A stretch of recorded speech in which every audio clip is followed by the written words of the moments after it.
like Alexander have much in common with their owners. He's just, a little insecure and scared, but he's fine. Those helping with the search have become heroes, and authorities are having to turn away volunteers. Actually, what's happened is too many guys, and it's starting to trip over each other. So well-wishers are practically force-feeding rescuers. Flags have sprouted all over New York and all over New Yorkers. Some are out to make a buck. Little ones are cute. Hey, free flags, free flags, free flags. Andy, give this man one free. There we go. Thank you go. Give that little baby one, too. These two sought peace of mind on rollerblades. It's very surreal. Well, it's out of a bad sci-fi film, but every morning you wake up and you're like, it wasn't a dream, it wasn't a movie, it actually happened. And some moviegoers are waiting in line, wearing masks. An outdoor cafe just isn't the same when you're obliged to cover your face instead of your lap. Jeannie Moe, CNN, New York. And finally from us this evening, over the last couple of days, we have seen, all of us, the stunned reaction of people in New York and in Washington, many of whom have spoken about how helpless they feel in the face of this horrible tragedy. The feelings are much the same in small-town America tonight, as CNN's Candy Crowley reports. Berryville, Virginia is an hour's drive from the Pentagon, far enough away not to have heard terrorism's roar, close enough to feel its pain. I spent all day yesterday at the Pentagon working the fire. A pretty terrible scene. Yeah, it's about as unbelievable as TV doesn't do it any justice. It's horrible. After 48 hours on call, D.C. firefighter Craig Hageman came home to Berryville and bought a couple of flags. I believe in my country. I believe in everything we're about. And the more I support it, and the more everybody else support it, and it's just keeping the faith. Berryville's the kind of place where the barber is a minister and the mayor and his mother run the flower shop. The kind of place where putting up flags was second nature. No meetings, no proposals. It just kind of happened. They came out late on Tuesday, and just sort of a spontaneous thing from the town office. So we decided that we have these flags that we obviously put up for Memorial Day and Labor Day and 4th of July and special occasions like that, and just thought this was a good time to put them out, just to show some support. They are everywhere now. They hang from the mirrors of Potter's barbershop. Well, we all love the country. We have big pride in the country, and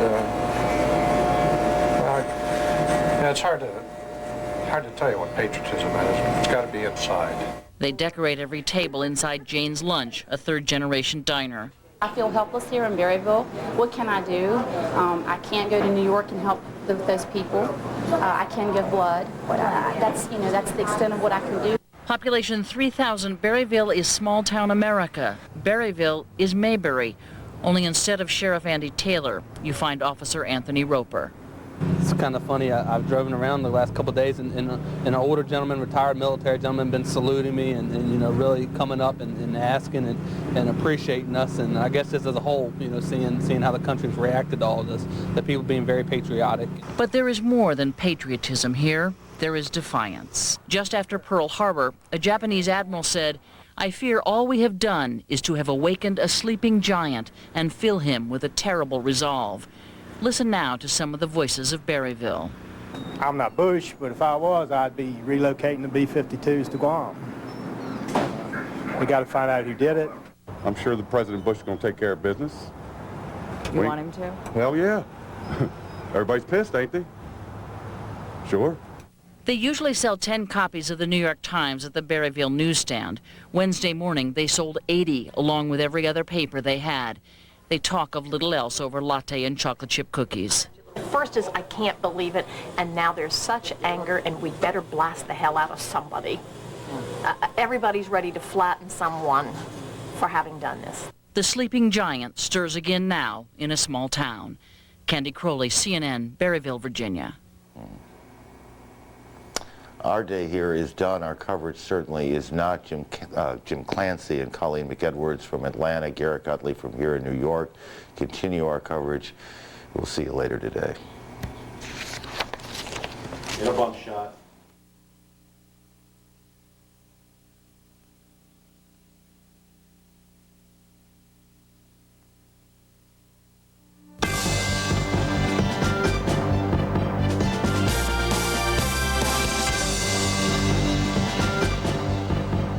think Osama bin Laden better say his prayers. A call to action from U.S. leaders as a nation and a world continue to struggle to understand the extent of the devastating terrorist attacks on the United States. While around the clock, hour by hour, minute by minute, grieving family members in New York and Washington wait for any word of their loved ones. And a dramatic late development. 8 people arrested at New York airports. 4 of them had apparently been challenged when they tried to board a plane on the day of the attacks. Hello and welcome. We're going to continue now CNN's extensive coverage of America under attack. I'm Jim Clancy. And I'm Colleen McEdwards. It is now some 63 hours since the worst ever terrorist attack on American soil, and thoughts are turning to retribution. An emotional President Bush Thursday vowing to defeat the terrorists. Now's the time for the country to be united, and you know, through the tears of sadness, I see an opportunity. You know, make no mistake about it, this nation is sad. But we're also tough and resolute. And now's an opportunity to do generations a favor by coming together and whipping terrorism, hunting it down, finding it, and holding them accountable. The nation must understand this is now the focus of my administration. In New York, the rescue efforts continue at this hour, but expectations are shrinking that many people could have survived the collapse of the Twin Towers of the World Trade Center, and this is why. CNN has obtained these remarkable pictures shot just a few hours ago of the devastation in Lower Manhattan. Just look here.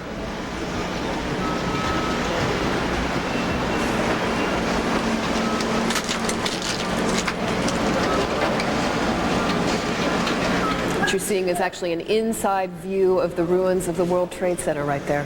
And now, just a few miles from that scene, more arrests, at least 8 people detained at New York airports amid concerns about another attempted hijack. That's right. Sources say that 4 people were seen at one of the airports the day of the attacks, but fled the ticket counter when challenged.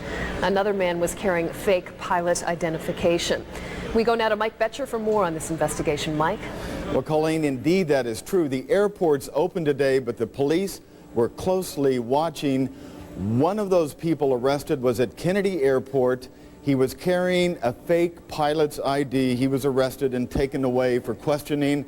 Also at Kennedy Airport, there were another 4 or 5 people who had either false documentation or were in the country illegally, who were also arrested and taken away for questioning. At New York's LaGuardia Airport, police detained at least 2 other men for questioning. After the spate of arrests and detentions, all New York area airports were closed again. A few other airports in the U.S. have also shut down once more because of security concerns. Attorney General John Ashcroft said FBI agents are making progress in their investigation, adding that they have identified the hijackers aboard all 4 ill-fated jets. The total number of hijackers, to our best estimate and our best knowledge given the information at this time, on the 4 planes that crashed was at least 18. Unless contradicted by evidence which we wouldn't anticipate. 2 planes had 5 hijackers and 2 other planes had 4 hijackers each. Mohammed Atta, shown in this photograph, and Marwan al-Shari are 2 of the men on that list of 18, according to federal investigative sources. Both held United Arab Emirate passports, but it's not clear if they are actually citizens of that country. The lives the 2 men led are the objects of an intensive international investigation, stretching from Florida to Germany. In Hamburg, Germany, federal police launched an extensive search of an apartment shared by Mohammed Atta and Marwan al-Shari last February. During an additional search of another Hamburg apartment, a woman was taken away for questioning. She clutched a baby in her arms as German police tried to hide her with a sheet. During the night, a total of 8 apartments were searched in the Hamburg area. Back in the U.S. in Pompano Beach, Florida, FBI agents converged on a small rental car company called Warwick's. Records show that Atta rented 2 automobiles at that location. Well, the first contract, you only put on 200 miles, 254 miles or something like that, which is very small. That's exceptionally small. The next contract was the 2-week rental, and he drove 1,915 miles, which he had told me he'd been over on the West Coast. He called me from over on the West Coast. 4,000 FBI agents have fanned out across the country, knocking on hundreds of doors, but before this is open, closed rather, and over, they're going to have to knock on tens of thousands more doors. Colleen? All right, it's Jim Clancy. Mike, I want to just make it very clear here. What has gone on at the airports? Were these people actually trying to board airplanes using pilot's identification? What were they trying to do? Well, the one person had the pilot's identification. It's not completely clear right now. He was in the airport. We're not sure if he was trying to get on the plane. We do know the other 7 people who were arrested for having false documentation, for example, or not being in the country legally. They were trying to get on those aircraft to make flights, and what raised red flags was the fact that they had open-ended tickets, no set return date, and they were challenged, and we're told some of them tried to get away, but all were arrested. And we don't know, however, not all of them tried to get away, but we do not know, however, if they are connected at all with this current terrorist plot being investigated by the Federal Bureau of Investigation. All right, Mike Betcher, thanks to you for bringing us up to date on the investigation. Colleen? All right, Jim, thanks. Well, the rescue and recovery operation in New York City still remains very dangerous. The mayor is urging people to be patient because the process is so painstaking. And Garrick Utley joins us right now from the scene there. Garrick? Good morning, Colleen, here from Midtown Manhattan. The news today, part of this what you just heard, what Mike Betcher was reporting, the airport's being closed down because of those arrests of suspects. Behind me is that by now very familiar and sad scene, the plume of smoke and dust rising in lower Manhattan under the arc lights where the rescue work is continuing. And the news also, sadly, is that today no new survivors have been discovered, have been unearthed there. The missing now is estimated officially, as you may have heard, at more than 4,760 at the last estimate, and it's only an estimate. That's through a census that was taken by companies who had offices in the building. Also, this has been a day of bomb scares. By noon today, there had been 90, that's 90 false alarms, bomb scares in stores and schools and office buildings. The police had to come, people had to leave for an hour or so, adults, children in a number of schools. That was now perhaps to be expected. It's a terrorism of its own, if you might call it that. And tomorrow, of course, President George Bush will be coming to Manhattan. What's interesting this time is that when a president comes, his agenda, his plan is carefully laid out, but not this time for obvious security reasons. The White House isn't saying where he's going to go, although we expect him to visit the site of the tragedy, or how long he's going to stay here, but President Bush will be here tomorrow afternoon in Manhattan.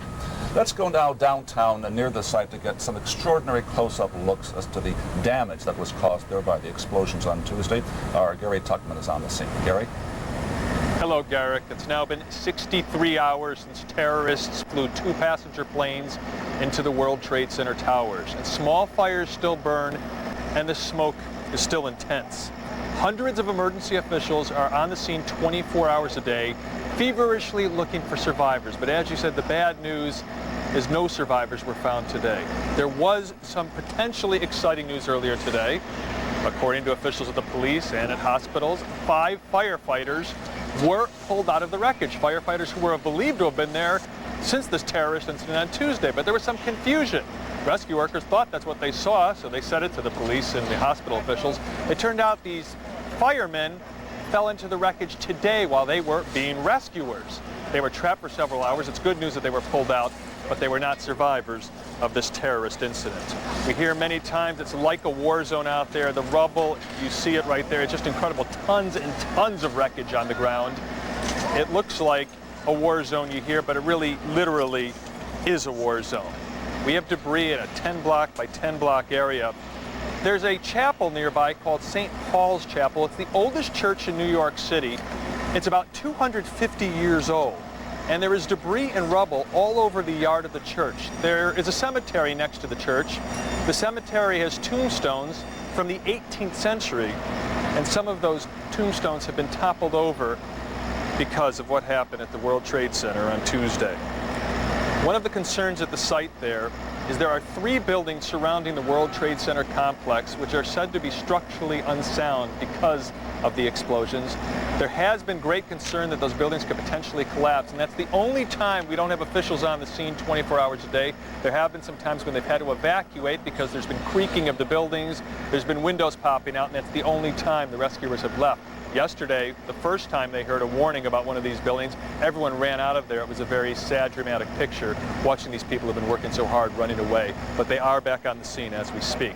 One other potential problem, the weather is deteriorating right now. Ever since Tuesday, the weather has been nice for these types of operations, but right now it's getting very windy, it's very cloudy. They're expecting a lot of rain tonight, and that could be a big problem as they continue to try to look for survivors.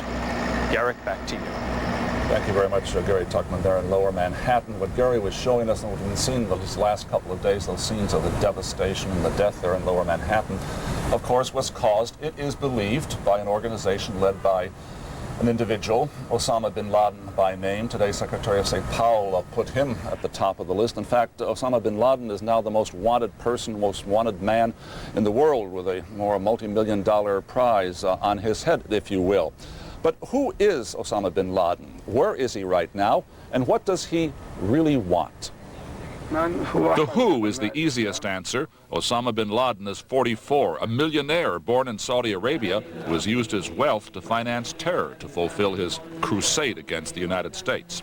The where of bin Laden is mainly Afghanistan, where he built his terrorist camps. The Taliban regime there, which has sheltered bin Laden, has imposed its version and vision of Islam on Afghanistan.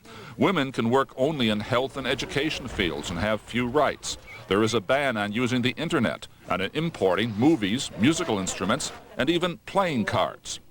Western aid workers have been put on trial, charged with the crime of preaching Christianity. In March, the Taliban blew up a pair of 2,000-year-old statues of Buddha, despite international appeals to save the treasures that had no place in the purist Islamic society the Taliban are trying to build. If bin Laden and the Taliban have much in common, bin Laden is more engaged in backing fellow Arabs in their conflict with Israel, which is backed by the United States, and in attacking the leaders of his homeland, Saudi Arabia, whom he sees as the materialistic pawns of a militaristic United States, which has stationed its troops there. And so it is the United States that has become, in Osama bin Laden's eyes, the evil enemy that needs to be cut down in size and power. Literally, brutally cut down. Let's get some more expert insights about Osama bin Laden and what may be in his future and in our future from Barney Rubin, who is one of the leading specialists on not only bin Laden but also Afghanistan and the Taliban movement there. Good morning. Thank you for being with us. I think a question in many people's mind about Osama bin Laden is we're told we don't know where he is. We can't get our hands on him. But is he vulnerable or is he invulnerable now after these attacks? Well, no human being is invulnerable. But I think it's a very difficult problem to deal with because we're not dealing with a centralized organization with a name and a headquarters. We're dealing with a network of people of which he facilitates, he empowers, he helps it, but he doesn't control the whole thing. And he doesn't, as I say, no, there's no headquarters. It's like something that doesn't have a center that you can attack very easily. But we do know that he's been based in Afghanistan. He's had training camps there. We do know he's been sheltered, has been protected in a way by the Taliban movement, which runs most of Afghanistan right now. President Bush has said we're not going to distinguish between a government that shelters a terrorist and the terrorist himself. So what's this relationship between bin Laden and the Taliban leaders of Afghanistan? Well, bin Laden's history in Afghanistan goes back a long way, and we have to remember that we, the United States, had a role in it. He came to Afghanistan after the Soviet invasion and played a role as part of the operation that we ran and directed in fighting against the Soviet Union.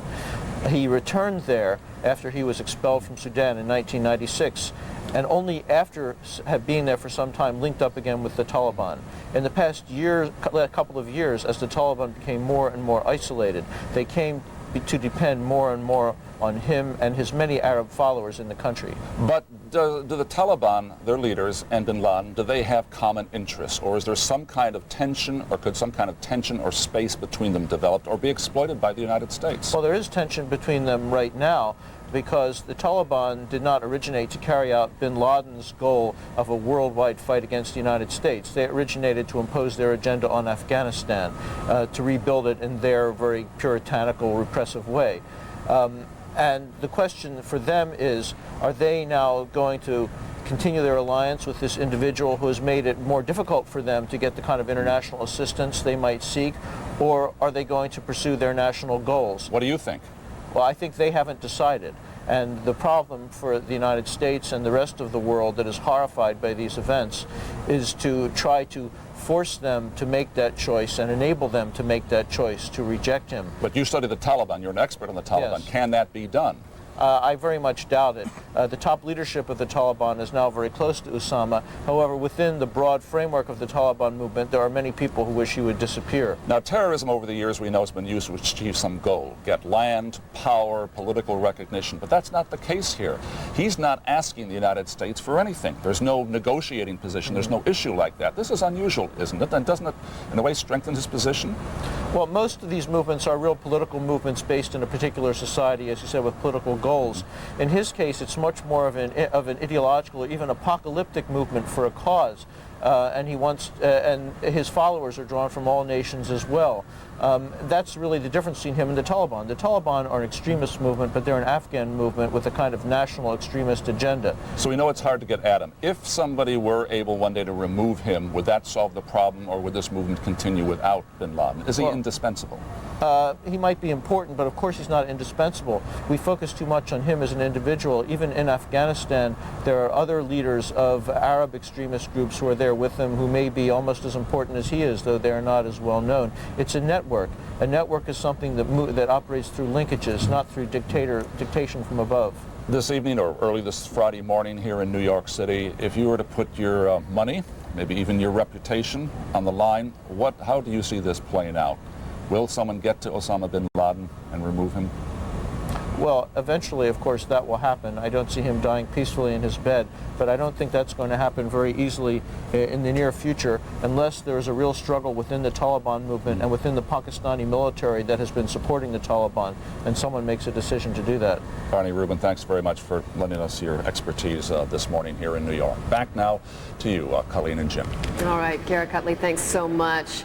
U.S. President George W. Bush says terrorism is now the focus of his administration. White House correspondent Major Garrett joins us now with the latest on that. Major saying terrorism now the focus, also saying this is a new kind of war. A new kind of war, the first war of the 21st century, Colleen. You can see behind me the lights of the White House mansion have been dimmed, but the security apparatus that protects the president and the White House family is on a very edgy state of alert. Earlier today, the perimeter around the White House, the security perimeter, was extended, and throughout the afternoon and throughout the evening, there have been a series of false alarms as far as security is concerned around here at the White House. Even now, as I'm speaking to you, a helicopter circles overhead the White House. You can hear the thump, thump, thump of the helicopter blades in the evening as it searches around the White House perimeter, searching for we not know what, but nevertheless searching resolutely to keep the White House and the White House family secure. The president today was asked many questions about this new war. He said the new war of the 21st century. He was also asked how it has all affected him personally. He described the events in New York City and across the river in Virginia at the Pentagon as a terrible, terrible tragedy. I think about the families, the children.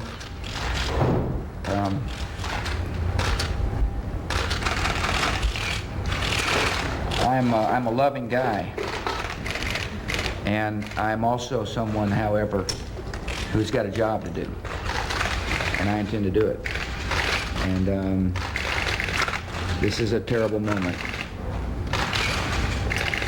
but this country will not relent until we have saved ourselves and others from the terrible tragedy that came upon America. You can see the emotion etched on the president's face. Covering the White House, I can tell you it's sort of hard to put all this into some sort of historical context, Colleen. Many U.S. presidents have had to deal with the tragedy of sending thousands of U.S. service personnel to their deaths fighting a war. But never before in recorded U.S. history has a U.S. president had to preside over the deaths of so many civilians who never once imagined themselves becoming casualties in any kind of war, be it the first war of the 21st century or any kind of war. The emotional impact on this president must in fact be enormous. You saw just a little bit of it there in that response to a question he was asked today in the Oval Office. The president, of course, has met with his national security team repeatedly. He's also met with members of Congress, one of them, John Warner, a Republican from Virginia, a former Secretary of the U.S. Navy, and a senior member of the Armed Services Committee, said this country, this president, must be prepared for a very long and sustained effort against global terrorism. This will be a prolonged engagement. It will be over time, and it may be necessary to time and time again deal forcibly with those who would challenge the security of this country and indeed inflict any damage upon us. I've never seen a president more resolute, more determined, very calm, very confident, very forthright. Toward the end of giving the president all the tools he needs to prosecute whatever type of war against global terrorism, Congress is preparing to pass a $40 billion emergency supplemental bill to help the president not only continue on the investigation into the catastrophe in New York and in Virginia at the Pentagon, but to prosecute a war against global terrorism, and also to provide him the legal authority to do so. Congress hopes to get that emergency spending bill and a resolution authorizing a use of force for this president done at the very latest on Saturday, possibly as early as today, later on today. Colleen? Major, how much is being made there of Secretary Powell essentially saying that Osama bin Laden is a prime suspect in this, and yet other officials sort of not wanting to go quite that far at this point? Well, there's no secret, Colleen, here at the White House or among the president's most senior advisors that Osama bin Laden, almost from moment one, was at the top of the list of those suspected of either being the person who organized and executed this or being very close to the person who organized and executed this act of terrorism. It is left to Secretary Powell to sort of identify him. Secretary Powell is the lead diplomat for the United States, working with partners that the United States hope will become part of a very broad coalition against whomever the United States tells the world it believes was responsible for this act of terrorism. And as the chief diplomat, it was left to him to sort of move those potential coalition partners in that direction by saying, look, we think we're moving in this direction. You should be so advised, because in the not too distant future, we're going to be asking you to join in this effort against this foe. Colleen? Understood. CNN's Major Garrett. Thanks. Jim? A lot of the focus, of course, is on Osama bin Laden. He is reportedly sheltered by the Taliban, the rulers of Afghanistan. And in turn, it is Pakistan that supports the Taliban there. Throughout the day, diplomatic pressure being brought to bear on Pakistan. Let's turn to Tom Mintier. He is in Islamabad for the latest. Tom?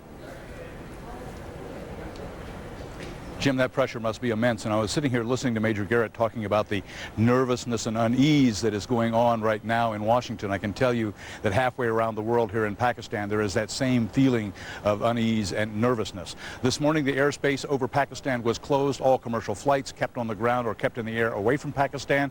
Apparently, the military conducting exercises with the military fighters up in the air.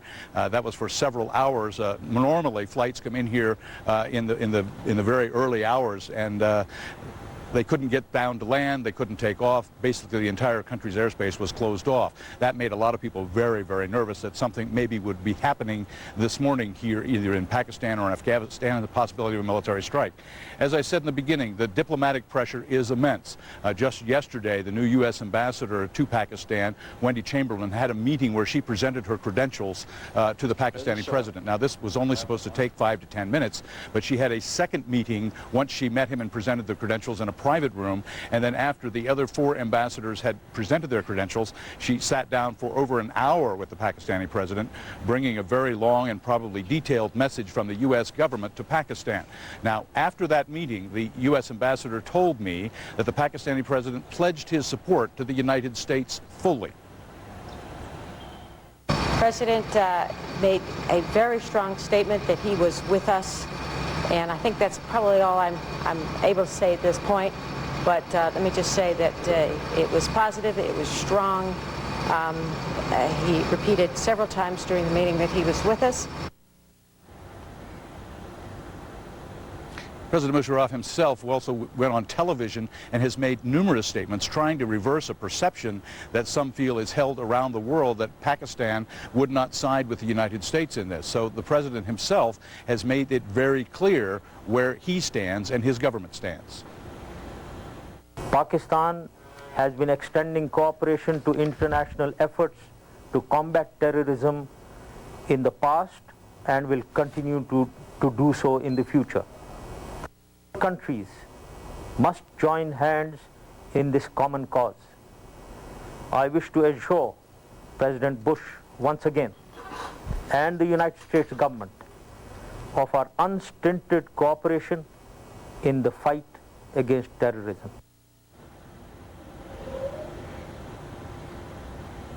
That assurances is being asked and requested by the Pakistani government to be backed up by actions.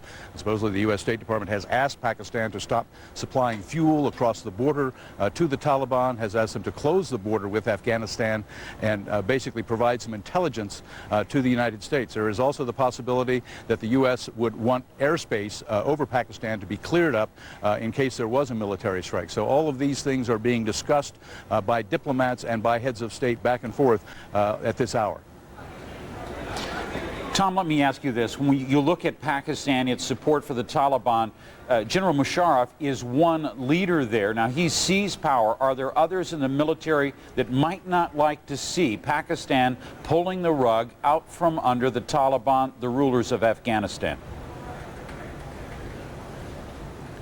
I'm absolutely sure there are divisions within the military leadership about which way to go, whether the Pakistanis should support the U.S. move when it comes to military action. But you also have to remember where the president came from. He was the leader of the military before the bloodless coup that occurred here in Pakistan. So he is indeed the president, but he is also the top military commander of Pakistan. So trying to keep the troops in line is going to be a real challenge for him because they are split. There are divisions about support for the Taliban. There are many military commanders in Pakistan and part of the intelligence service that do indeed supply not only information but supplies and other things that they've been accused of providing to the Taliban and to Osama bin Laden. So it's going to be a very difficult political struggle for the Pakistani president to keep things in line here if he indeed sides with the United States.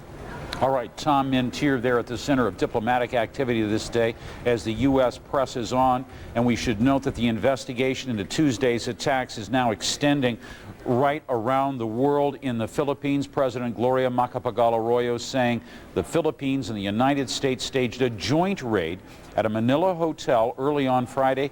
She said the Bayview Hotel is located just in front of the U.S. Embassy, but Mrs. Arroyo gave no other details. And of course the question remains tonight, how were the terrorists able to plan and carry out these attacks? Slowly possible answers are beginning to come clear. Sheila McVicker has that. As the FBI continues its investigations and police forces around the world seek clues to the identities of the hijackers, it is already possible to say some things about the kind of operation required to carry out these attacks. Attacks, analysts say, that must have been at least months, possibly years, in the planning. They've chosen their target very carefully.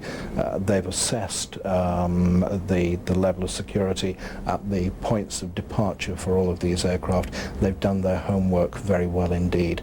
If the hijackers and their handlers, investigators suggest perhaps as many as 50 people came from outside the United States, their first problem was documents, passports, identities that would permit them to enter the U.S. without detection, setting off no alarm bells.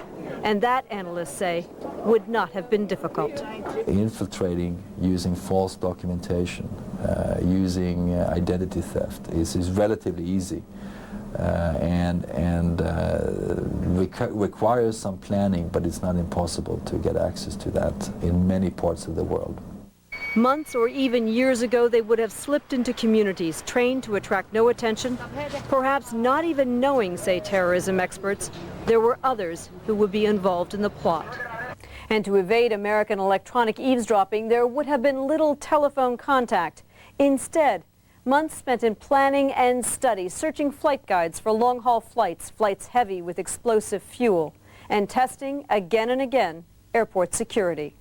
I would suspect that they would have had months of reconnaissance to see and test and probe the security of getting the weaponry on board. It's quite possible that maybe these hijackers have carried out a trial run or several trial runs, taking the weapons that we believe at this moment that they had on board through security checkpoints time and again to see how often, how easy it is to do. Little was left to chance, even the risk of failure minimized by hijacking so many planes. Investigators say at least some of those involved were pilots. At least 2 suspects are known to have trained on a flight simulator. And some aviation security consultants suggest they may have used a widely available computer game to practice flying. The first attack was apparently coming sort of straight down Manhattan. A computer game that could take a terrorist right to his target. When you got there in real life, you'd feel like you've been there before. You would know what you were looking for. A game that even provides precise geographic coordinates. The reconnaissance, the planning, and the execution, this all cost money and required sophisticated skills. Get out of here! Security analysts and intelligence sources say this may not have been carried out by one group alone. They do not rule out, they say, the involvement of a state in helping organize this. Sheila McVicker, CNN, London. U.S. officials now saying that military reserve troops could be called up to help assist with the response to the national emergency. For more on how the Pentagon is responding, let's go there, where CNN's Mark Potter is standing by. Mark.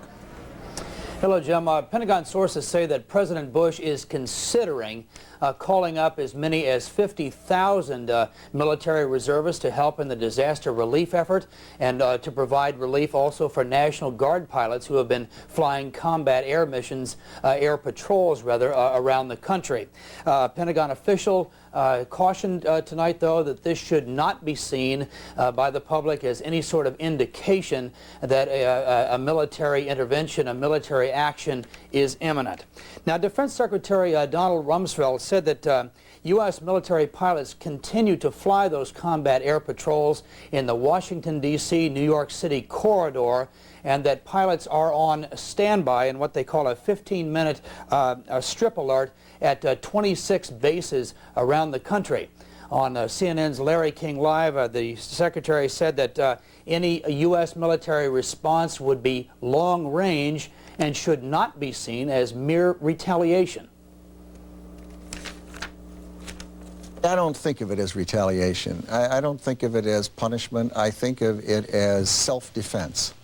The United States of America has every right to defend itself, and that is what it is about. It is consciously saying that countries and entities and people who actively oppose the United States and damage our interests by acts of violence, acts of war, are our enemies, and they are people and organizations and entities and states that we have every right to defend ourselves against.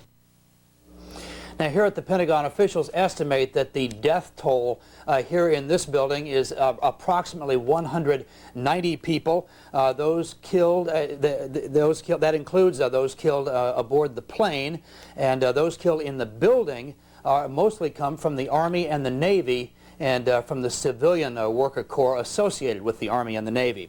About 70 bodies have been recovered here so far. As of late this afternoon, about half of them had been driven over to the Dover Air Force Base mortuary in Delaware. Now, the recovery effort was interrupted temporarily tonight because of a fire that broke out here in the building. It flared up for a short while before firefighters, as you can see here, went to work and they were able to put that fire out fairly quickly. The fire in general in this building is under control, but there are still some hot spots that do flare up occasionally. 24 hours a day, workers are here. They're here at this hour, still going through the rubble, trying to shore up the building, looking for victims. This afternoon, the county fire chief said that officials thought that they had heard the pinging of a black box. But they were unable to locate it. We're looking at a live shot now of the building, and you can see that the fire is indeed out. But workers are still in there now looking for that black box. Investigators hope that by finding the cockpit voice recorder or the data recorder, they can put together some answers as to how this hijacking and the attack on this building occurred. Jim and Colleen, back to you. All right, Mark Parter, thank you for that report. We want to now take a moment and bring you up to date on the most important news we're following right now, and that is, of course, is the investigation of Tuesday's attacks. Authorities have arrested at least 8 people at New York City's 2 major airports amid concerns over the threat of another hijacking. Authorities say that 4 of the arrested were seen at one of the airports the day of the attacks. Law enforcement sources tell CNN the 4 fled as they were challenged at the ticket counter. Police say they took the suspects into custody on Thursday for carrying forged documents that included a counterfeit pilot's license. Now that comes as rescuers are working around the clock, hoping to find survivors of the attack at the World Trade Center. But officials say hopes are fading fast. New York City Mayor Rudolph Giuliani saying around 4,700 people are still missing. U.S. President George W. Bush visits New York City on Friday. In an emotional appeal, Mr. Bush vowed Thursday that Washington will not relent until all of those connected to these attacks are held accountable. All right, more now on that investigation for you. We are joined from Memphis by a man who knows how investigations like the one being carried out in the United States are actually conducted. Weldon Kennedy is a former deputy director of the FBI. Mr. Kennedy, thank you so much for being here. Thank you, Colleen. Officials telling us now that the 18 people, the 18 hijackers, have actually been identified. So in terms of the investigation, what step would be next?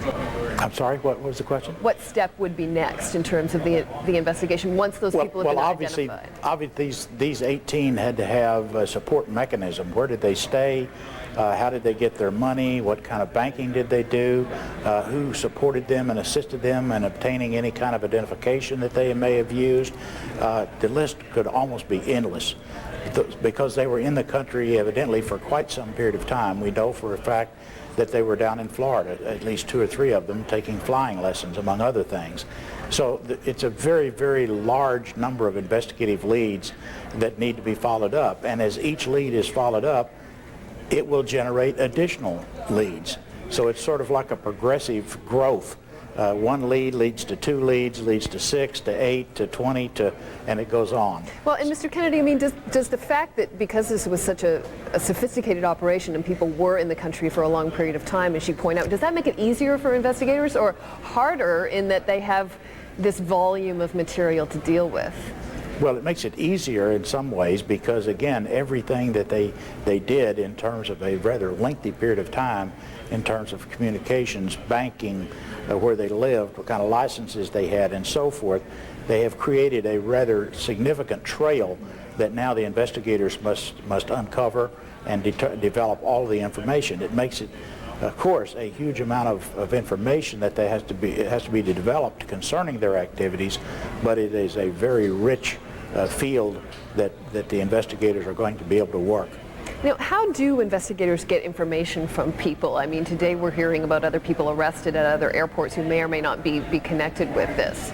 I have a little bit of concern about some of those reports I'm hearing. I know that in Oklahoma City, for example, in the first 5 or 6 days following the Oklahoma City bombing, particularly after we released the drawings of the unknown subjects, we received all kinds of reports all over the nation, and in fact, many individuals were in fact taken into custody by law enforcement authorities who thought they were in fact taking into custody an unknown subject when that proved not to be the case, not to be true. Mr. Kennedy, what if this ends up involving more than one group? What if there turns out to be a state behind it? How does that complicate things for investigators?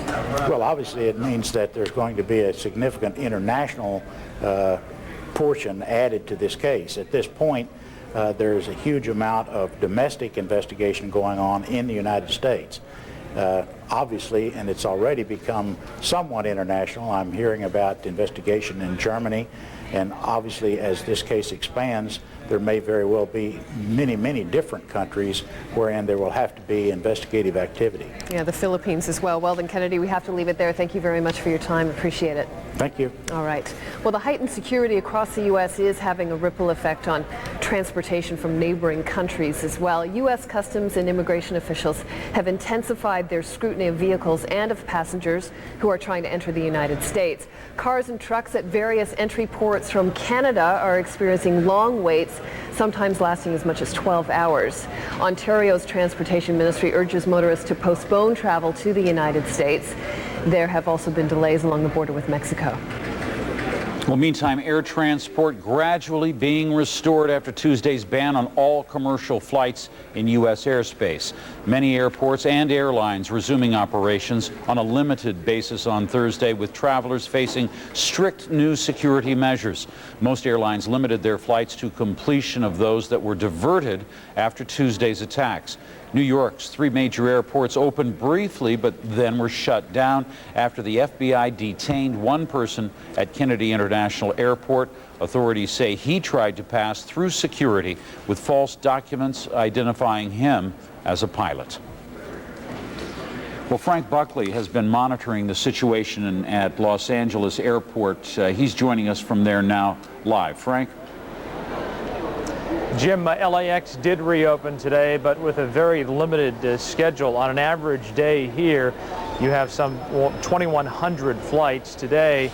Airport officials tell me there were less than 100 flights going in or out of Los Angeles. Still, there are some flights, and even at this hour here in Terminal 4 at American Airlines, there are people attempting to go home, many of these people having to spend the past few difficult days away from loved ones. But this morning, the first of the arriving passengers into Los Angeles came here aboard an Alitalia flight. It had been diverted to Canada on Tuesday. Today, it finally arrived in LA, bringing with it reunions, families together again. CNN's Chris Burns has more. Sighs and cries of relief that loved ones on an Alitalia flight from Milan to Los Angeles during the terror attacks weren't hijacked themselves. They were diverted to Calgary, Canada.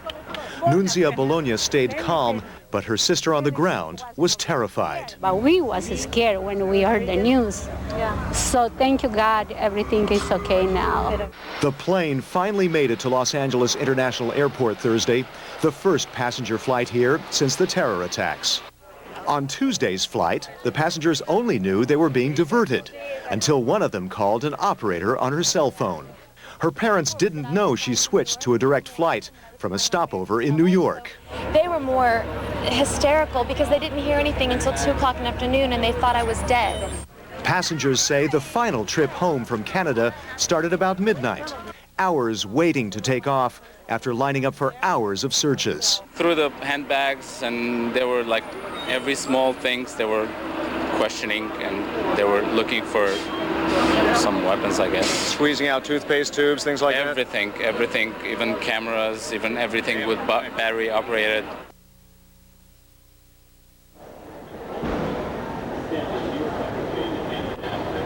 And back live here in Los Angeles, where the passengers are awaiting their flights wherever they can go this evening. Airport officials are hopeful that they will be able to increase the schedule tomorrow, but passengers everywhere are being warned to come early. Here in Los Angeles, domestic passengers are being told to come 2.5 hours early for their flights.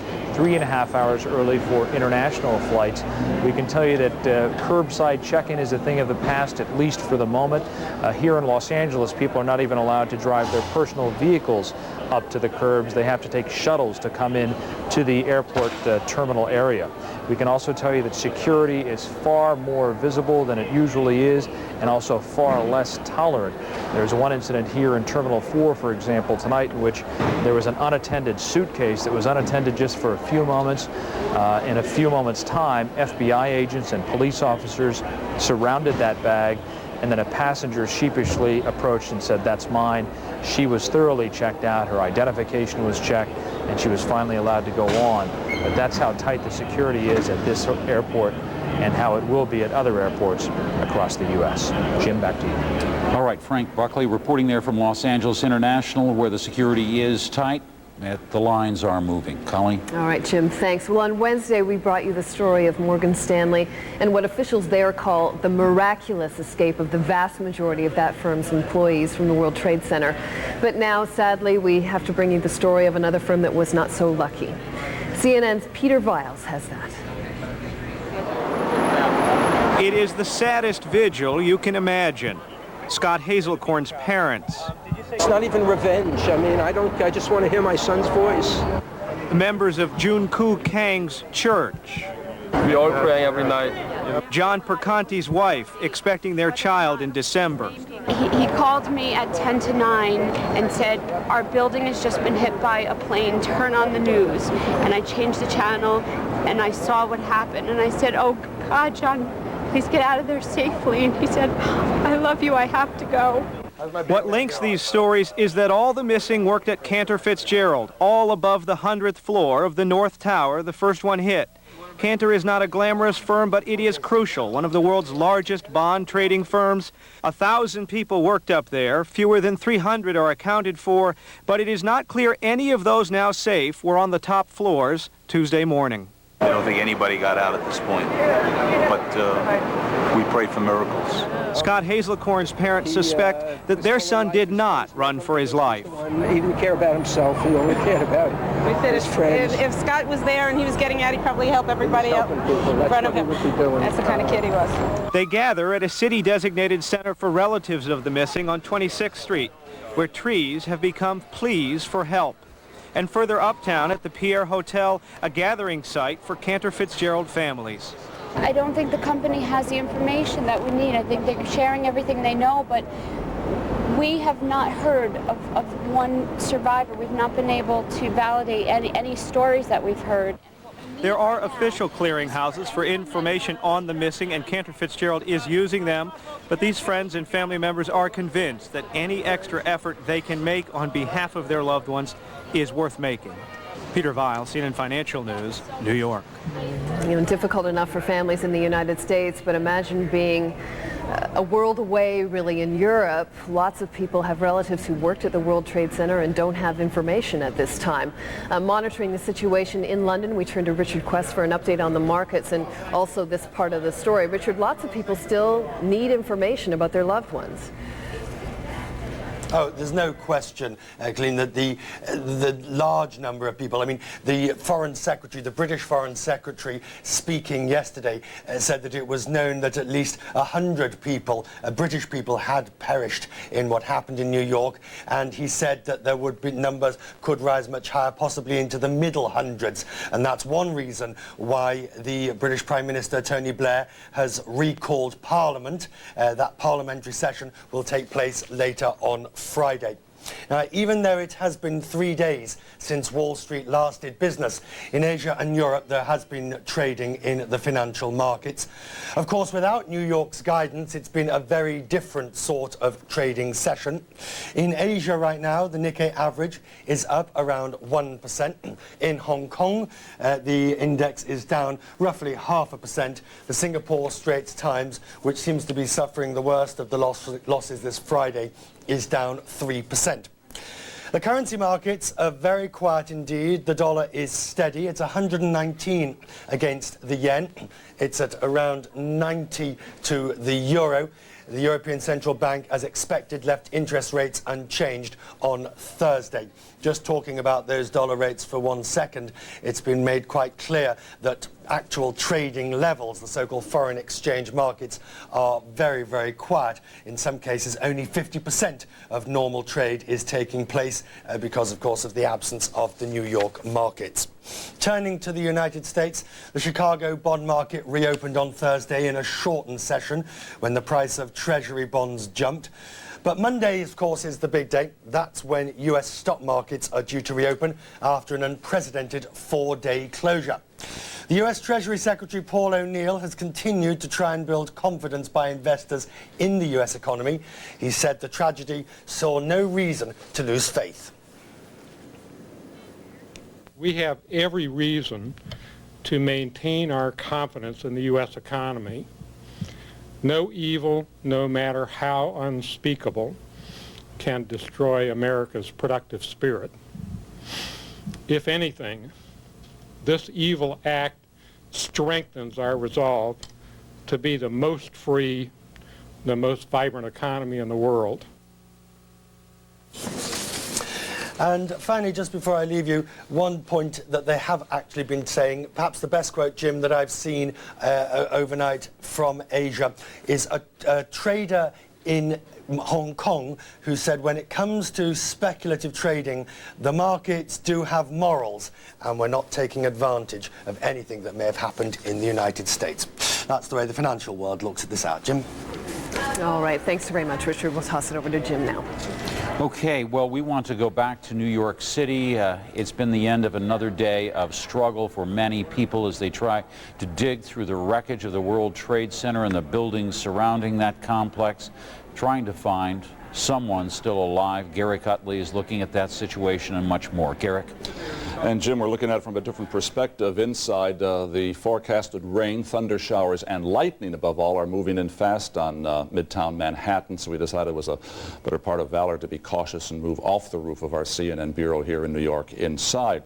As you've been mentioning, we've been reporting too, President Bush comes to New York tomorrow.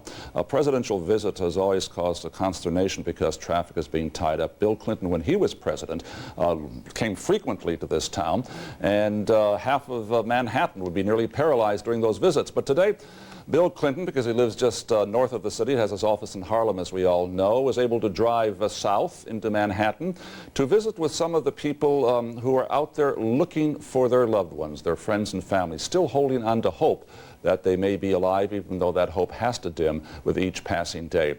Here are some scenes and some of the sounds as the former president talked with people.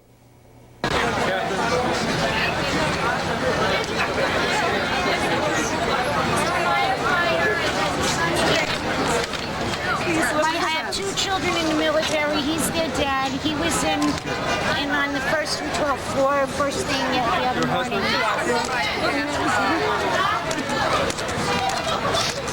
His boy down in California, and we need to know where he is.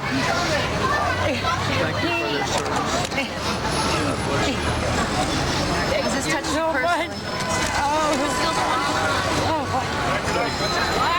They're still fighting people. Don't lose hope. Thank you very much. This lady came up to me and she said, "This is my husband. He's missing. He was in the Marine Corps, and 2 of our sons are in the military. You commanded them, and I want my husband back."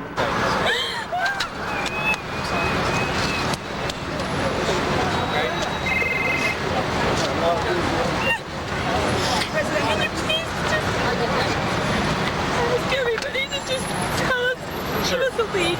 Let us know where him and his co-workers may be. If you were president, what you will do now? The important thing is that I'm not president. I'm a citizen, and I'm going to support the president. And that's what I want every American to do. They know what they have to do. They have to find the facts, and then they have to take appropriate action. And I can tell you this, having been there, it may or may not be simple, easy, and quick. Former President Bill Clinton today in those moving scenes here in Manhattan. It was taking place at an armory in New York City, which is being used as a meeting place, bringing people together with their searches, with their very human stories. You might wonder, well, how many stories are there out there like this? We can put a number on it, more or less, at least 4,760 of those stories. That's the number of missing that the city officials have put for those believed to have been lost or buried under the rubble of the World Trade Center. Jody Ross of CNN has been bearing witness to what has been happening there. She's over there at the armory, and she's going to check in with us right now and give us the latest. Jody? Hi, Garrick. The feeling here tonight, the mood here tonight, of course, somber and quiet. There were hundreds, maybe thousands of people here earlier looking for family members, friends, and loved ones. The weather is menacing here. It feels like it's about to rain, but that doesn't stop people from coming. Not even just people looking for missing people, but actually people trying to help out. We've seen shirts being handed out, food passed around. It seems like everybody sort of wants to get into the spirit, wants to help as much as they can. It's harder to stay home and do nothing, they say, than not come out here and try to do something. As we talk to people tonight, there's a feeling of hope. They believe that their family, friends, and loved ones are missing. They continue to put up signs and posters all around me here. People have posted pictures, information about the person that's missing, statistics, the last time that person was seen, where in the World Trade Center they worked, what floor they were on, all the details that they can give. You can also do that over at the armory behind me. That's open 24 hours. They're encouraging people to show up there, register the name of the missing person, and give all the information they can. So hopefully people will continue to do that through the night in spite of the rain that's beginning to fall. Back to you, Garrick. Thank you very much, Jody. It is sort of interesting that in what is now being called a war against terrorism, that very human meeting place in Midtown Manhattan is an armory. Let's go back now to Jim and Colleen in Atlanta. Thank you, Garrick. All right, thank you, Garrick. And we're going to get back to Garrick a little bit later, but right now we're going to close out this hour. We're going to take you out to Los Angeles, where Paul Verkaman is standing by as people there get together to do what they can, to have unity, to have courage, and to face the reality that people have got to face in the wake of this tragedy. What happened here tonight was raw emotion poured into the Hollywood Bowl as Wynton Marsalis and his jazz orchestra combined with the LA Philharmonic, and Wynton played a very uplifting piece that said was extremely appropriate for these tragic times. We're from New York, and we, of course, are deeply touched and saddened, but we want to say that our music is about the blues, and it's ultimately about swinging, and it's about drawing joy out of tragedy and refusing to be beat down. We cannot be beaten down. Thank you. And many of the concert goers here said that they thought they needed to get out of the house and get together and be among friends. I think it's important for people to be together. I think that being together, people can express their feelings, and we all know what's going on, and I think things should go on reasonably normally. And we close here by giving you a rendition of the Star-Spangled Banner that was performed by the LA Philharmonic and Wynton Marsalis, and many people here said they felt an urge to sing along.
Surveying the wreckage as New Yorkers struggle to pick up the pieces, President Bush vows to whip terrorism. This is a terrible moment. But this country will not relent until we have saved ourselves and others from the terrible tragedy that came upon America. And photographs are all that remain for many families who still hope that somehow their loved ones survived.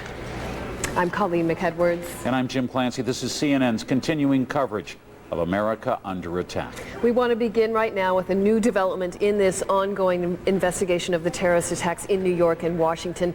Philippine President Gloria Macapagal-Arroyo says the Philippines and the United States have conducted a joint raid. Here we are in connection with the investigation. Mrs. Arroyo says the raid took place at the Bayview Hotel in Manila on Wednesday. That was one day after the attacks in the United States. The hotel is located near the U.S. Embassy. No word yet on whether anyone was detained. While heightened security at New York City's major airports has resulted in at least 8 arrests. CNN's Mike Betcher is following that story and has more.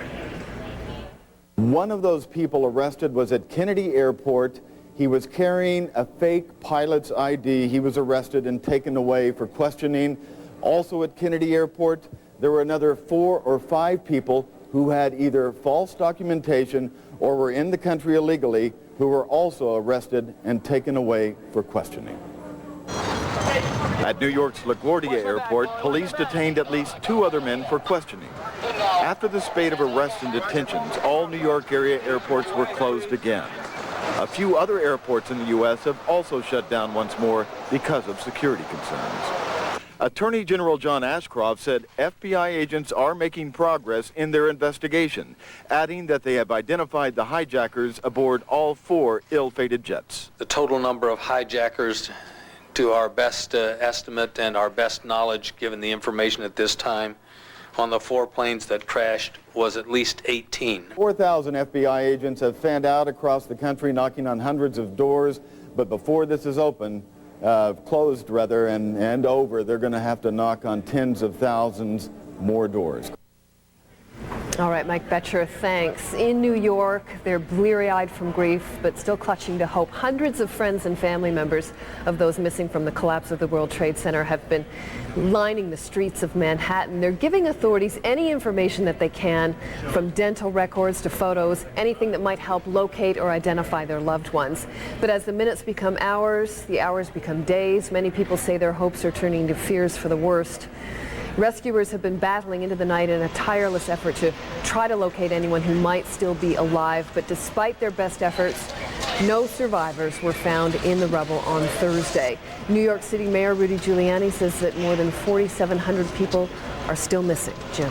The mayor of New York also urging the people of his city to be patient as the painstaking rescue and recovery effort really pushes ahead. CNN's Garrick Utley has been monitoring the situation in New York. He joins us now once again live. Hello, Garrick. Yes, Jim, and as we've been saying really for the past couple of days, one of the interesting aspects of the human dynamics here, the communication between officialdom and people who are still waiting for news about their friends and family who may have been lost at the Trade Center, is how the officials, starting right with Mayor Giuliani, are not offering or holding out undue hope. They are not really going any further beyond precisely what they know. They put the figure out, 4,600, 4,700 people believed to be missing, and the subtext of that is that the fear is that they probably have been lost, with perhaps 1 or 2 miraculous exceptions who will be found. So there is sort of a waiting process going on here. Now, you can call that grieving, you can call that just holding out hope day after day, whatever you want to call it. It has a very human face, and our Jody Ross, who's over at the Armory where people have been gathering, has some examples of those hopes and how they continue to burn bright. Jody? Yeah, Garrick, I think I would call it hope out here. This is becoming an all too familiar sight here in New York City and probably now all over the world. Pictures, posters, signs about missing people, men and women who haven't been seen since the terrorist attack on Tuesday. This picture belongs to this family here with me. You guys tell me about Moira. This is my Aunt Moira Smith. She's a NYPD police officer, currently the only female police officer that's missing in this terrible tragedy. She was the first one of the first ones to see the first plane hit the building. She called it in right away, and she was last seen in the second tower on the first or second floor at 9:30 on Tuesday, and she was helping people. And that's all she really wants to do, is help people. And if you have any information, if you've seen her, or you can give us any information whatsoever, we're desperate here. Just call the 13th precinct. That's who she's with. And Mercedes, tell me, has there been any information, any leads, any news about her? As Allison said, the last news we got is that a detective saw her in Tower 2 on the second or first floor around 9:30 yesterday, and he said she was just doing a remarkable job, pulling people out, helping people, comforting people, and she's dedicated to the people of New York and to her fellow officers, and she's just, you know, she's just a remarkable person, and we know everyone is doing everything they can, but just if anyone has seen her, you know, we're trying to find. We're not going to leave any rock unturned. We're going to find her. We're hopeful. We're prayerful. We're praying for Moira, and we're praying for all the rescue workers, and, you know, I don't know, she's just a remarkable person, and we know she's coming home. We're just trying to make it happen quicker, and is that your feeling? You feel like she's out there and just needs to be found? Absolutely, absolutely. Allison, you mentioned that you're having trouble sleeping, and it's hard to have a normal life right now. well, absolutely. I think everyone, no one is unaffected by this. I mean, everyone I know knows someone who's been in this, who's been affected by this, and we're all praying, and I just hope everyone out there is praying for everyone in the world right now. I think that is the case. Did you want to say something? I brought this picture. This picture was taken in July 6th at my brother's wedding, and this is Moira and her husband Jim, who's also a police officer, and her baby Patricia Mary, who's 2 years old. So I know, as I just said, everybody's doing everything they can, but if people need encouragement to keep looking, think of Patricia Mary. This is her face right here, and help us bring her mother home. She's 2 years old. And the first New York female police officer so far missing in action. That's the report we got. That's the information we were told. So, and the New York police have been unbelievably supportive of our family. We can't thank them enough. Good. So, good luck to you. Okay, thank you very much. Well, that's the feeling here. We meet so many people like this, so many stories. They get to sort of tell their stories behind me at the Armory, which is open 24 hours. It's raining now. I don't think that's going to deter anybody from coming down here and doing what they can to help, because it's impossible, New Yorkers tell me, to sit at home and do nothing. They have to do something, whether they're here providing food, providing support, providing comfort, or they're here to actually find people that are missing. Whatever the case, New Yorkers are out in full force tonight in spite of the weather. Garrett, back to you. Thank you very much, Jody. We're hearing those very personal stories, and of course there are stories which are tragedy, and there are too many of them in New York and in the Pentagon and that area because of the tragedy there and the plane that was lost over Pennsylvania. But stories also have contrast. There are two sides of what are going on, or two parts, and we're seeing that this day, both on Thursday and today, Friday, and for days to come in Manhattan and New York City, because the city is coming back to life.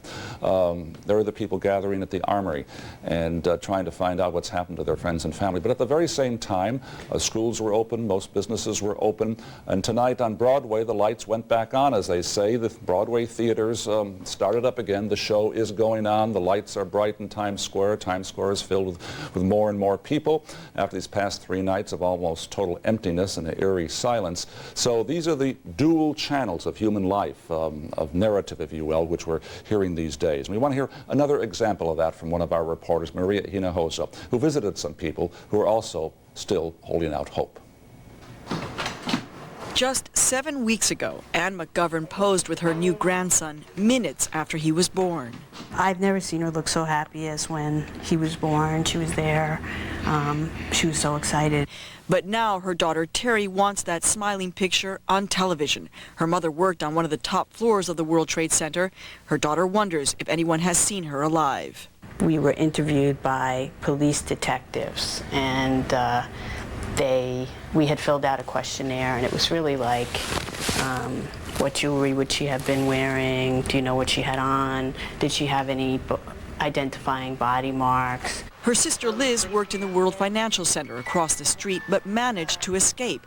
She was supposed to meet her mother that day for lunch. I was just about to call her, and I can't believe it. I don't think it's set in yet. I just feel so powerless, and I wish I could have done something. That same awful feeling consumed an emergency center on Lexington Avenue, where authorities are compiling a list of the missing. It's become a place of public grieving and a place to hope for miracles. He was on 104th floor, Cantor Fitzgerald. We've gone to hospitals. We've called every hotline. They don't know where we can't find him. He's not on any list. So. Hope is the word, the emotion that keeps these people going. But that hope hits hard against the reality that thousands of body bags have already arrived into New York City. Triage centers remain relatively quiet. The one at Stuyvesant. At a center for Mexican immigrants, 15 friends are confirmed dead so far. Radios are kept on in hopes there'll be word of hundreds of others, immigrants from Mexico who labored in the Twin Towers, hoping to make a better life. In my heart, I feel that I'm crying. But there is not much concrete news for these people today, just fears for the worst. My mother was so excited that my son was born. She was there at the birth 7 weeks ago, and he's not going to know her. And so there's resignation. Maria Hinojosa, CNN, New York. Just one more example, or several examples of the scars left by what happened here last Tuesday. Jim? Well, let's face it, there are people down there around where the World Trade Center used to be this night, risking their lives, trying to recover people alive, trying to recover bodies, trying to perhaps bring some hope to all of those thousands of people that we've seen here in the last few minutes waiting to find something about their loved ones. But now there's also a rainstorm moving in. What kind of a threat is that going to pose to the rescue workers with all of that dust in the area? Well, one of the good strokes of fortune these past several days has been the beautiful, excellent weather amid this tragedy. But you're right, the storm is moving in. Even inside here, we can hear the thunder outside, and you're going to get some pictures, I think, showing some of the lightning which has been striking around Manhattan. Obviously, if it's a severe thunderstorm, a downpour, that may stop things or slow work down for a little bit. But if it's and that thunderstorm may well move on. But if there is a steady rain, which sometimes descends and stays over Manhattan, well, what the heck? People have slickers, ponchos, the work goes on. As one person was saying, if we really get into rain, we have to remember one thing. We're supposed to be in a war against terrorism right now, the president says, and wars never call time out on account of rain. And I think that's the attitude you'll find in lower Manhattan as this bad weather moves in and continues. All right, Garrick Utley there, reporting once again. We're going to come back and visit with Garrick again. Colleen? All right, the weather obviously a concern, but a steady stream of evacuations, bomb threats, and arrests is also keeping the nation on edge. Vice President Dick Cheney has been separated from the president as a precaution, and the White House apparently has some renewed security concerns. President Bush, meanwhile, is preparing for his first trip to New York since the attacks. With more on all of this, we go to Major Garrett. Major, what are those security concerns? Well, Colleen, before I summarize the security concerns, let's cover some breaking news. CNN has confirmed that the White House and Congress have reached a deal for $40 billion of emergency aid for New York and for Virginia and for the prosecution of what Mr. Bush has called the first war of the 21st century, a war against global terrorism. That deal was reached moments ago between White House negotiators, senior members of the Democratic and Republican leadership from the House and the Senate. Sources tell CNN that $40 billion emergency supplemental spending bill will be on the floor of the House of Representatives sometime later on today, Friday afternoon, maybe into the Friday evening. The Senate is expected to then pass it soon thereafter. This legislation should be prepared for the president's signature no later than Saturday. Also on Saturday, there should be considerable debate on Capitol Hill and passage of a use of force resolution authorizing the president to prosecute that war against global terrorism. But to repeat, CNN has confirmed a deal between White House and senior congressional negotiators over a supplemental emergency spending bill of $40 billion, $20 billion of that set aside for immediate cleanup, rescue, recovery efforts in Virginia at the Pentagon and in downtown New York at the site of the World Trade Center catastrophe, and then $20 billion for beefed up counterterrorism activities, and also potentially to carry out any activities or any raids, military or otherwise, against those thought responsible for the terrorist attacks here in the United States. As for the President's Day on Thursday, it was very busy indeed on several fronts, not only working with Congress on this supplemental bill and a use of force resolution, but also dealing with the symbolism of healing. The President and the First Lady, Laura Bush, went to the George Washington Hospital Center to visit and commiserate with those recovering from their injuries of the plane crashing into the Pentagon on Tuesday, also talking to some of the rescue workers, responding as the President and the First Lady often must do in situations like this, setting a note of sympathy and extended their heartfelt congratulations to some of those who helped rescue those and sympathy to those who are recovering from their injuries. Also, the President by phone spoke to those who have been on the front line in New York. Governor George Pataki, the Republican governor of New York, and the Republican mayor of New York City, Rudolph Giuliani. From the Oval Office, President Bush talked to both of them, thanking them for all of their efforts in New York to rally firefighters, police officers, volunteers, rescue efforts, and all the work, the massive work that's going on in New York City to deal with the tragedy, the catastrophe there. People of New York City and after concluding his telephone conversation with those two leaders in New York, the President took a few questions, and as the reporters asked him about the gravity of this situation, he said the country must be prepared to fight the first war of the 21st century. Through the tears of sadness, I see an opportunity. You know, make no mistake about it, this nation is sad. But we're also tough and resolute. And now's an opportunity to do generations a favor by coming together and whipping terrorism, hunting it down, finding it, and holding them accountable. The nation must understand this is now the focus of my administration. Senior administration officials tell CNN it was a very important note the President wanted to strike in that response, feeling that there was a pervasive sense in the country that this nation will never ever be the same. And what the President wanted to do in those remarks is say, well, that very well may be true, but it doesn't mean we will not be the same and all of the changes will be negative. Perhaps, just perhaps, this country can in fact wage a war that the world will join it in waging that will change the world for the better, stressing the opportunity perhaps to do generations of Americans yet unborn a good service by dealing with terrorism, combating it, and hopefully rooting it out. That was definitely a note the President wanted to strike. Yet many other notes struck by the administration today, one by the First Lady Laura Bush, speaking for many Americans and trying to, in some ways, describe the scope of the tragedy. I was not frightened for myself. I was, like every American, concerned about everyone who was in the World Trade Center, and also so unbelievably saddened that something like this would happen in our country, and that the disregard for life of the people who did this was so profound that they would harm people who were going about their daily lives.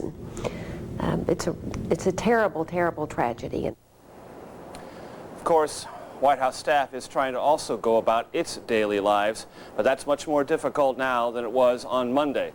The security perimeter around the White House was extended this afternoon by the Secret Service, extended by several blocks, and throughout the afternoon and this evening there have been innumerable false alarms, even as I speak to you now, Colleen. In the early morning darkness here in Washington, D.C., a search helicopter hovers over the White House, its searchlight piercing the early morning darkness. It is a sight and a sound I've never felt or seen before here in the nation's capital. Colleen? Major Garrett, thanks very much. Jim? Well, let's go across the Potomac River to the Pentagon, where just a little while ago flames briefly flared again from the wreckage there. Mark Potter joins us now live. Mark? Hi, Jim. You're right to characterize it as briefly. There was a little bit of fire for a while, but it was quickly put out. Now, the big news here at the Pentagon tonight is that sources say a decision has not been made yet, but that President Bush is considering activating as many as 50,000 military reservists to help with the disaster recovery efforts and to relieve National Guard pilots who have been standing by or flying combat air patrols around the country. Meanwhile, here at the building tonight, as you can see here, workers continue to work in the rubble under very bright spotlights, looking for bodies and for the so-called black boxes from the American Airlines 757 that crashed here Tuesday. Now, earlier today, the county fire chief said officials thought they heard pinging sound from one of the boxes, either the voice recorder or the data recorder, but says that officials looked around in the area and so far have been unable to find anything. At a news briefing, the Deputy Secretary of Defense said that whenever the U.S. decides to respond to the recent terrorist attacks, it will be long-term and widespread. I think one thing is clear is that you don't do it with just a single military strike, no matter how dramatic. You don't do it with just military forces alone. You do it with the full resources of the U.S. government. It will be a campaign, not a single action. And we're going to keep after these people and the people who support them until this stops. Now, meanwhile, back here at the Pentagon, officials now estimate that around 190 people died in the attack here on the building. That includes the 64 who were aboard the plane. One of the survivors of the attack, a Navy lieutenant, talked with us today and said right after the plane crashed into the building, everyone rallied to help the injured. It was actually very calm. Everybody was looking out for everybody else, different services, Army, Navy, Air Force. Everybody was working together to, make sure you need help. And a lot of the civilians were, it seemed like a lot more of the civilians were injured than the military, and everybody was rushing to everybody's aid to help out. Now, as of late this afternoon, officials said about 70 bodies had been recovered from the building. They are being taken to the Dover Air Force Base mortuary in Delaware. And for those people who have been looking up into the skies, seeing combat aircraft flying overhead, the Secretary of Defense, Donald Rumsfeld, said that combat air patrols are still being flown in the Washington, D.C., New York City corridor, and that fighter pilots are on a 15-minute standby at 26 military bases around the country. And as we leave you, here's another view of the building tonight.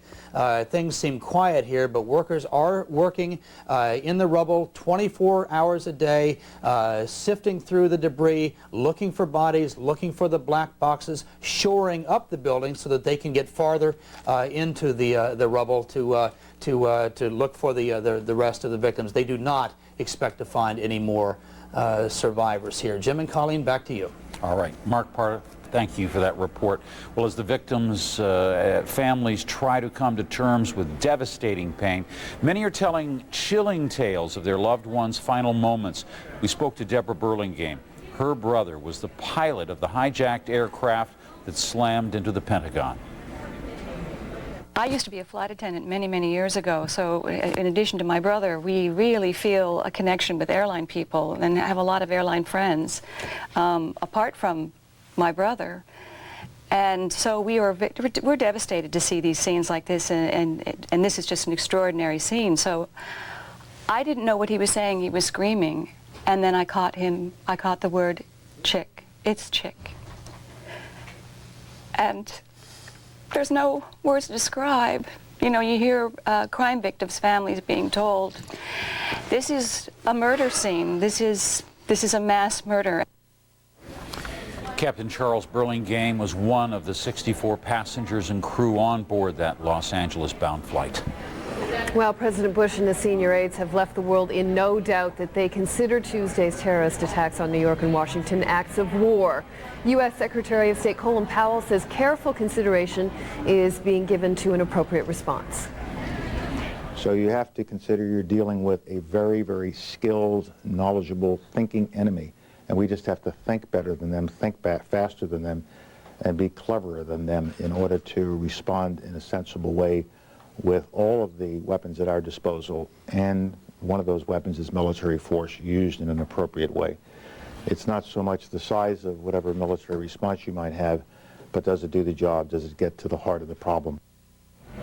All right, and you heard earlier that President Bush calling these terrorist strikes the first war of the 21st century. So as Washington studies a range of military options to take against those responsible for the attack, U.S. troop strength already is on the rise at an overseas airbase that could play a strategic role.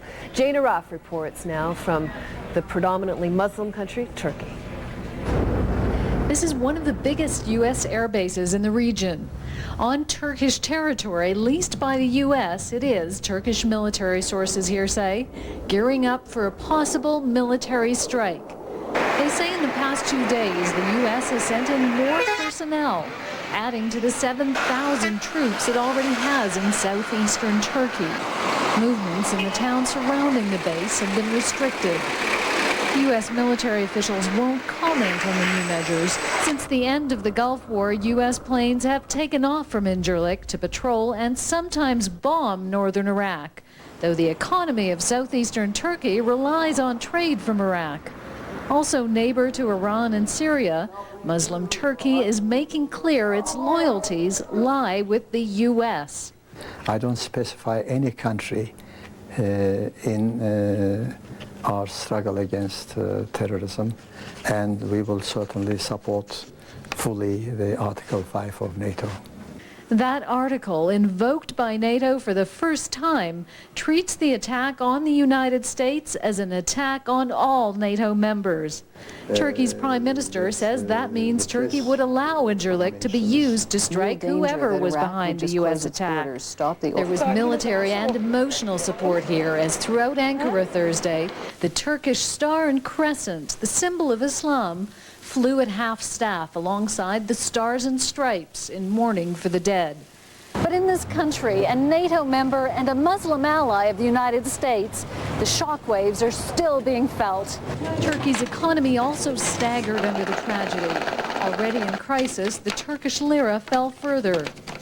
We have realized that we will be faced with additional economic problems while trying to deal with the economic crisis.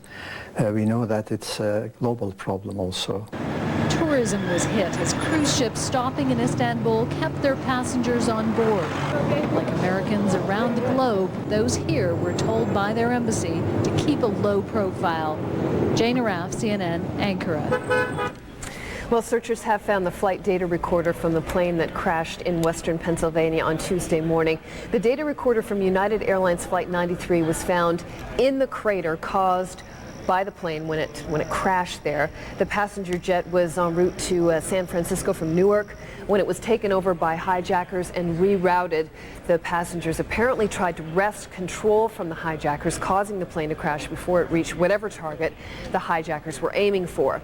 The flight's cockpit voice recorder, though, has not been found. Still searches going on for that. All right, well, last December, a pilot instructor in Florida gave flying lessons to 2 men who claimed to be student pilots from the Middle East. That's right. They're now suspects in Tuesday's attacks, and they may have flown 2 of the hijacked planes. John Zarella investigates how they managed to pull this off. Unfortunately, sadly enough, Henry George feels pain, extreme frustration, and great regret. I don't want to believe that what I did made him successful. Last December 29th and 30th at his Opelika Flight Training School, George gave 2 Middle Eastern men some basic lessons in a simulator on how to fly a jet aircraft. The 2 men were Mohammed Atta and Marwan al-Shari. The FBI is now combing through apartments in South Florida, checking cars and mailboxes, all linked to Mohammed Atta. Law enforcement sources say Atta is a suspect in the attack, perhaps a pilot of one of the doomed jets. He was listed on the manifest of American Airlines Flight 11 from Boston. Marwan al-Shari, according to German authorities, was also aboard one of the hijacked planes. The story Atta and al-Shari gave their flight instructor was this. They were on their way home, and they wanted the exposure to jet flying, or an introduction to jet flying, because they were hoping to get a job with their airline in their country. George says they mentioned Egypt a couple of times, but generally during the 2 days, they didn't have much to say. No small talk. They were low-key individuals, maybe even call them shy. There wasn't, you know, they were not outspoken, opinionated type people. In all, George says he spent 8 hours with the two men. They reserved their lessons with a credit card but paid in cash, $1,500. George says he wishes something about them had been suspicious. He was using his own name. They provide you with credit card numbers. You know, there was nothing that you would make you suspect that this individual was anything but above board. George says they were just a couple of student pilots, and there was nothing special about their abilities. What I can recollect from my memory is that we mostly did turns and a couple of approaches. I don't think we did any more than that. What they didn't do, George says, was practice how to land. John Zarella, CNN, Miami. Well, if there is U.S. military retaliation, one of the likely targets could be prime suspect Osama bin Laden. But experts say any operation against bin Laden, if there is one, could prove difficult. Bin Laden, when I met with him, was surrounded by a group of at least a couple of dozen heavily armed men who are armed with RPGs and Russian submachine guns. They're highly motivated. They're prepared to die. And that was just in the course of just doing an interview. Obviously, bin Laden must be very concerned about his security right now, and he has hundreds of followers who might be surrounding him. Also, any American military operation in Afghanistan would be conducted in some of the most inhospitable terrain in the world.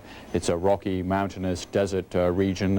It's an area with which bin Laden is very familiar and with which Americans aren't very familiar. The last time America had a presence in Afghanistan was in 1989. Since then, the embassy there has been closed.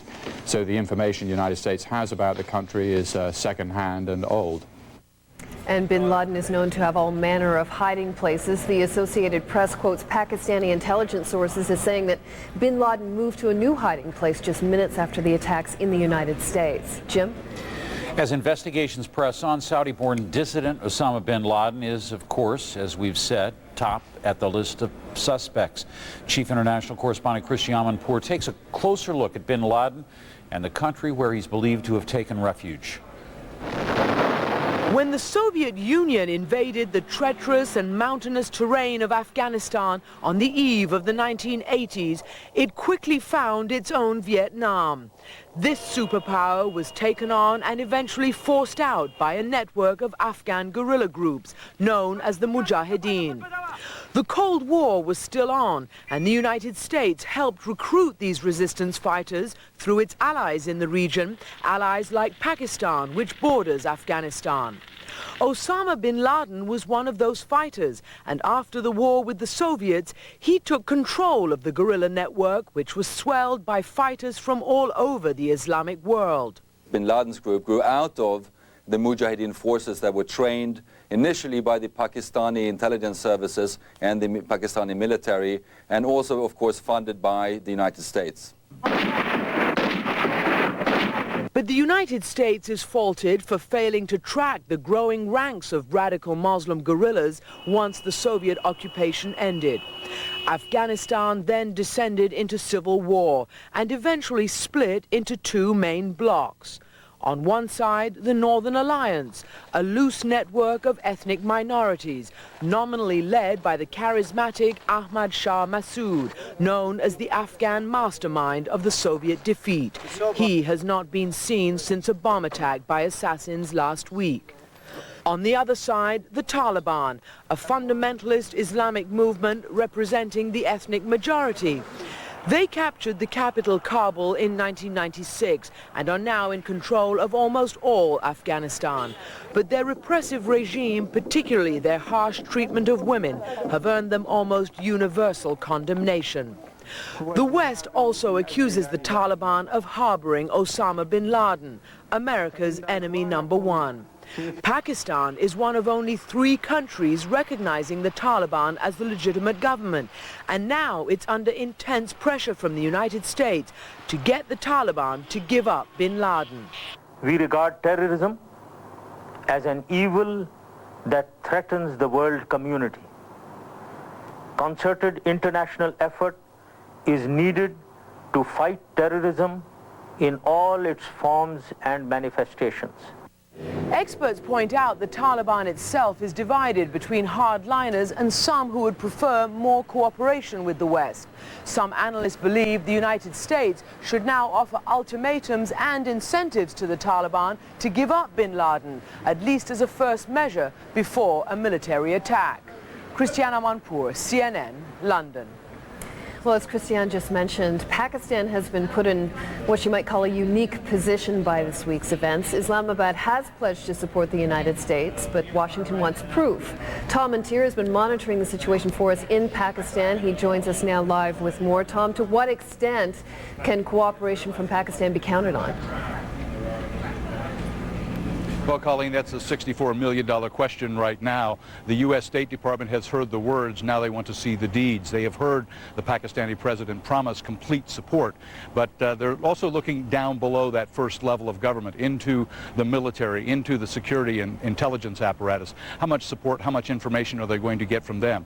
The ISI, the Inter-Service Intelligence Operation here, indeed has a lot of information about bin Laden. As you heard earlier, you know, the movement of bin Laden just after the attack on the United States to a new location that came out of Pakistani intelligence sources. So the promises have been made. There have been requests by the U.S. government to the Pakistanis to hold up the supply of fuel into Afghanistan, to have bin Laden supporters suppressed in their movements in Pakistan.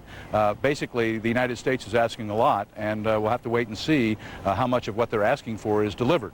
Now, if and when there is any type of military action, airstrikes, the Pakistani airspace would be important. It was closed this morning as the Pakistani military was using the skies. They grounded all civilian flights for several hours. People were stranded at airports all across Pakistan. I just saw about 10 minutes ago a large jetliner of leaving here in Islamabad, so the airspace is indeed open once again. And there are meetings going on within the government and within the military about what to do next, what steps to take to offer this cooperation that the Pakistani president has promised. Colleen? All right. CNN's Tom Mantier, thanks very much. Jim? All right, we want to bring you up to date now on some of the latest developments, beginning with the continued rescue operations in New York City. Workers there digging through the mammoth pile of rubble created by the collapse of the World Trade Center. They're hoping to find survivors, but with each passing hour, those hopes are fading. No new survivors were found on Thursday. Mayor Rudolph Giuliani says around 4,700 people are still missing. People all across the country are mourning and remembering the victims with candlelight vigils and special services. Friday has been designated as a national day of prayer and remembrance. Tensions remain high in New York City. Police received more than 90 false bomb threats by noon on Thursday. Also, authorities have arrested at least 8 people at the city's 2 major airports. Authorities say that 4 of those arrested were seen at one of the airports the day of the attacks. Law enforcement sources tell CNN the 4 fled as they were challenged at the ticket counter. For more now on the situation in New York, let's turn once again to CNN's Garrick Utley. Garrick. Yes, Jim, and perhaps a footnote about this tragedy. The fact that New York one day would be the target of a terrorist attack was not really a surprise, although it was a surprise that it happened when it did on Tuesday morning. And what I mean by that is that for years, the city government here, led by New York City's various mayors, has known that terrorists would have it in for the United States, would look at New York, its landmarks, some of which now lie in rubble, as a promising and tantalizing target. So what they did is that they went ahead and built an emergency command operation or control center, a bunker, if you will, just in case the worst would happen. Well, the worst has happened now, and where did the city planners put that emergency control center? In the World Trade Center. How's that for planning? Fortunately, the senior officials, including Mayor Giuliani, were not there when those towers came down. And now, because they're down, the search continues, and Gary Tuckman is down in the area in Lower Manhattan, giving us the latest after quite a rainstorm swept through town. Gary? Well, that's right, Garrick. It's now thundering lightning, and just a short time ago, it started pouring, and that will not help the search effort one bit. Behind me, the ruins are still smoldering. It casts an eerie light in the rainy sky. That smoke has now been going for 2.5 days. There are workers out there 24 hours a day. The only time the emergency workers haven't been out there is when there have been evacuation orders, concerns over 3 buildings in the area, concerns they're structurally unsound and they could collapse on the workers. So they have had to evacuate them a few times, but otherwise they've been out there 24 hours a day. However, some of them have left now because about 5 minutes ago it was pouring very heavily like a monsoon. It's let up a little bit, so hopefully they will come back in a short time and continue their work looking for survivors. It's very hard for us to believe that those 110-story structures are gone. When you used to come down the street, whether you were driving or jogging,